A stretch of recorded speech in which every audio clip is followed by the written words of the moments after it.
17 నుంచి పత్తి కొనుగోళ్ల బంద్. జిన్నింగ్ మిల్లుల ultimatum.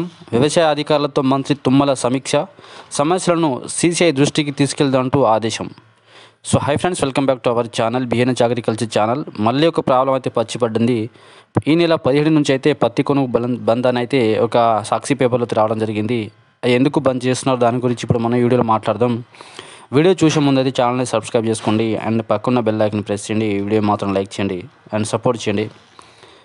Cotton corporation of India CCI విధించిన నిబంధనలను వ్యతిరేకిస్తూ జిన్నింగ్ మిల్లు యజమానులు ఈ నెల 17 నుంచి పత్తి కొనుగోలు బంద్ చేస్తామని అల్టిమేటం ఇచ్చారు. ఎకరాకు 7 క్వింటాల L1, L2 అంటూ కేటగిరీ వారీగా జిన్నింగ్ మిల్లులను విభజన చేయడానికి ఆదివారంలోగా రద్దు చేయాలని డిమాండ్ చేశాయి.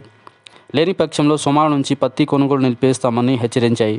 ఈ నేపథ్యంలో వ్యవసాయ శాఖ మంత్రి తుమ్మల నాగేశ్వరరావు మిల్లుల యజమానులతో మాట్లాడాలని, ఈ అంశాన్ని సీసీఐ దృష్టికి తీసుకెళ్తారని వెల్లడించారు. వ్యవసాయ శాఖ కార్యదర్శి ఆదేశించారు. ఈ L1, L2 నిబంధనలతో రాష్ట్రంలోని జిన్నింగ్ మిల్లులు ఎదుర్కొంటున్న సమస్యలను సీసీఐ మేనేజర్ డైరెక్టర్ దృష్టికి తీసుకెళ్లి రైతులు ఎలాంటి ఇబ్బందులు ఎదురు కాకుండా చూడాలని సూచించారు.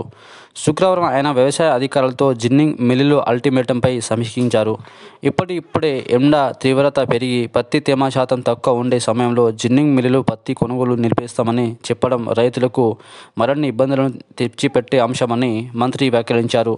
పత్తి కొనుగోలుపై కేంద్రానికి లేఖ రాసినా ఎలాంటి స్పందన లేదని, అయినా జిన్నింగ్ మిల్లులు డిమాండ్ మేరకు రాష్ట్ర ప్రభుత్వం వారి సమస్య పరిష్కారం దిశగా కేంద్ర ప్రభుత్వంపై ఒత్తిడి తెచ్చే ప్రయత్నం చేస్తూ అన్నారు.